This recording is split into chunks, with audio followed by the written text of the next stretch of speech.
ప్రియమైన సహోదరుడా సహోదరి, ఈరోజు వాగ్దానం శరీర అనుసారమైన జీవితంతో పరలోకం వెళ్ళడం అసంభవం.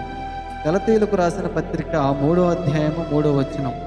మీరెంత అవివేకులైతిరా, మొదట ఆత్మానుసారముగా ఆరంభించి ఇప్పుడు శరీరానుసారముగా పరిపూర్ణలగుదురా.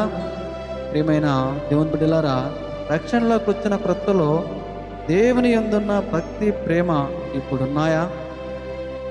కేవలము శరీర అనుసారమైన కోరికలను నెరవేర్చుకోవాలని మాత్రమే విశ్వసించామా?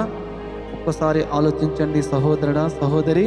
శరీర అనుసారమైన జీవితం జీవిస్తూ పరలోకం వెళ్ళడం అసంభవం. కనుక మార్పు పొంది జీవిద్దాం. ప్రియమైన సహోదరుడా సహోదరి, గాడ్ బ్లెస్ యూ.